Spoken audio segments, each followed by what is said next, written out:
The OSHA inspector's boots crunched across the gravel. Behind him, 3 dump trucks sat frozen mid-pour, concrete hardening in their drums. The crew foreman was on his phone, voice climbing. And Karen Whitley, HOA president, stood 20 feet inside my property line with a site plan that hadn't been updated since 2019, watching her $340,000 pool house project collapse in real time.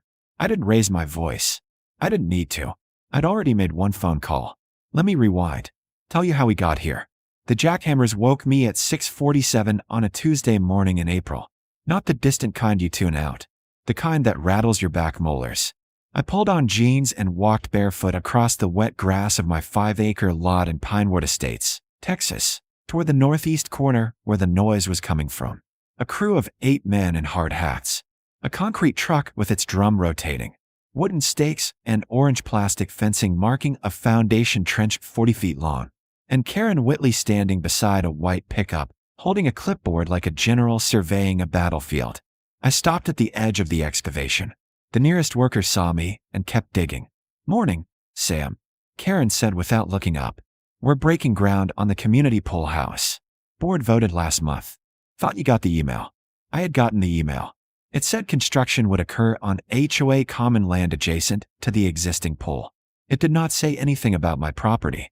"This isn't common land," I said. She glanced up, smiled the way people smile when they're humoring you. "It's been part of the community amenities zone since 2003. Check the plot map." I had checked it. Last night, after reading her email 3 times and pulling my original purchase documents from 2018. The amenities zone ended 60 feet south of where we were standing. What she was calling common land was a 1-acre easement I had purchased separately from a prior landowner specifically because it buffered my workshop from the rest of the neighborhood. I had the county survey. I had the deed. I had a separate tax parcel number. "Karen," I said, "you're on my land." She tapped her clipboard. Our attorney reviewed the site plan. "This is compliant." The foreman shouted something in Spanish. A second concrete truck rumbled up the access road. I walked back to my house, made coffee, opened my filing cabinet, and pulled a green folder labeled Property, Northeast Parcel. Inside was the 2018 survey, signed by a licensed Texas surveyor, showing the exact metes and bounds of my lot, including the 1-acre easement. Also inside, the deed, recorded with Kendall County, showing me as sole owner. Also inside, my 2024 property tax statement, showing 2 separate parcels under my name. I took a photo of all 3 documents. Then I called my attorney, Jacob Ruiz. Jacob answered on the second ring. I told him what was happening. He was quiet for 4 seconds. "They started digging 20 minutes ago. Do they have a permit posted?" I walked back outside. Scanned the site. No permit placard on the fence. No posted notice. I told Jacob, "Sam, listen carefully. Do not touch anything. Do not interfere with the crew. Take photos of everything. The equipment, the site boundaries, the stakes. Then call the county planning office and tell them there's unpermitted construction on private land. I'll file an emergency injunction within the hour." I did exactly that. Photographed the trucks, the trench, the stakes. Walked the property line with my phone's GPS mapping app, confirming what I already knew. The excavation was 30 feet inside my boundary. Then I called Kendall County Planning and Zoning. The clerk who answered was polite and efficient. I told her there was active construction on my property without my authorization and no visible permit. She asked for my parcel number. I gave it. She put me on hold. When she came back, her tone had changed. "Mr. Teague, I'm showing no permit application for that parcel. If work is underway, that's a violation. I'm dispatching an inspector now." The inspector arrived 40 minutes later. County truck, clipboard, camera. He walked the site, asked the foreman for the permit. The foreman pointed at Karen. Karen showed him a piece of paper. The inspector read it, then shook his head. "Ma'am, this is an HOA approval memo. It's not a county building permit. You can't pour a foundation in Kendall County without a permit, and you definitely can't do it on someone else's land." She started to argue. He raised a hand. "Work stops now. If you continue, I'll call the sheriff." That's when I made the second call. To OSHA. Because I'd noticed something else while I was photographing. None of the workers were wearing fall protection harnesses despite working beside a 10-foot trench. The excavation had no shoring, no trench box, no slope cut. and there was no safety officer visible on site. OSHA arrived 30 minutes later. That's when everything stopped. The OSHA inspector's name was Garcia. He was maybe 45, built like someone who'd worked construction before he started regulating it. He walked the site slowly, taking photos, making notes on a tablet. Then he spoke to the foreman in quiet, clipped sentences. The foreman's face went gray. Garcia turned to Karen. "Who's the general contractor?" She blinked. "We hired a crew through. I need a name and a license number." She pulled out her phone, scrolled. Her fingers slowed. "I have a contact name. Miguel Ortega. I don't have a. Is he a licensed contractor in Texas?" Silence. Garcia made a note. "Ma'am, you've got an unshored trench deeper than 5 feet with personnel working inside it. That's a willful violation of 29 CFR 1926.652. You've got no posted safety plan, no competent person on site, and no evidence of a permitted contractor. I'm issuing a stop work order effective immediately." Karen's voice climbed. "We have a timeline. The pool opens Memorial Day. This is a community amenity." Garcia looked at her the way you look at someone who just said something dangerously stupid. "Ma'am, if that trench collapses with a worker inside, your timeline won't matter. Your exposure starts at $15,625 per violation. You've got at least 4 I can cite right now. Work stops." He walked to his truck. "Return with red tags. Attached 1 to the excavator, 1 to the concrete truck, 1 to the fence." Karen turned to me. Her expression had lost its polished confidence. What I saw now was something raw. Anger, but under it, the first edge of panic. "You called them." I didn't answer. "You're sabotaging a community project because of some imaginary property line dispute." I pulled my phone out, opened the photo of my survey, held it so she could see. "It's not imaginary. This is a county-recorded survey from 2018. You're 40 feet inside my lot." She stared at the image. Her jaw tightened. "Our attorney said this land was part of the common easement." Your attorney was wrong. Jacob's car pulled up before she could respond. He got out carrying a leather folder, walked over, and handed Karen a document without preamble. "Temporary restraining order," he said. "Signed by Judge Weller 20 minutes ago. No construction, no equipment, no personnel on the northeast parcel of Lot 12 pending resolution of the boundary dispute. Violation subjects the HOA to contempt charges." Karen took the paper. "Read it." Her hands were shaking slightly. Jacob turned to me. "Sam, can we talk?" We walked toward my workshop. He kept his voice low. "The injunction holds for 14 days. After that, we'll need a hearing. But here's the thing. I pulled the HOA's site plan from the county. It references a 2003 survey that shows this parcel as common land.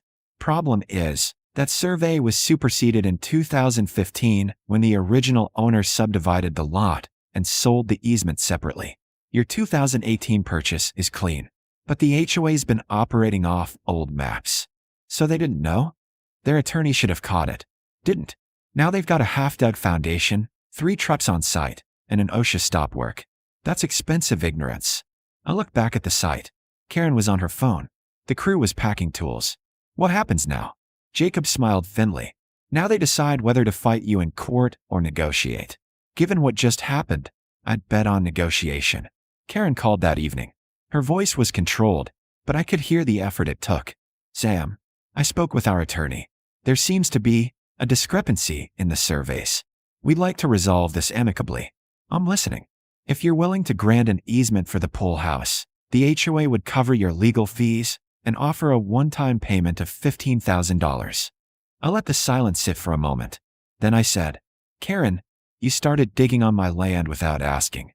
You told me I was wrong when I said stop. You called my property line imaginary.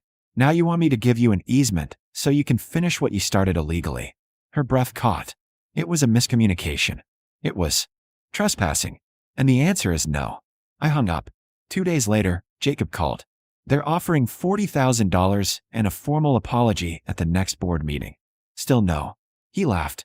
"I thought you'd say that. What do you want?" I told him. The hearing took place on a Thursday morning in Judge Weller's courtroom. Karen sat at the petitioner's table with her attorney, a man named Frost who wore a suit that cost more than my truck. Jacob and I sat across from them. The gallery held maybe a dozen people, HOA board members, a few neighbors, and one reporter from the Kendall County Record. Frost opened by arguing that the 2003 survey established the amenities zone and that the HOA had operated under that understanding for 2 decades. He characterized my objection as a technicality that disrupted legitimate community planning. Judge Weller, a woman in her 60s with steel gray hair and the patience of someone who'd heard every bad argument twice, let him finish. Then she asked one question. Mr. Frost, did your client verify current ownership of the parcel before beginning construction? Frost hesitated. Your Honor, the HOA relied on its historical records. That's not what I asked. Silence. She turned to Jacob. Mr. Ruiz? Jacob stood, placed the 2018 survey, the deed, and the tax records into evidence. Walked the judge through the chronology. The 2015 subdivision, my 2018 purchase, the separate tax parcel.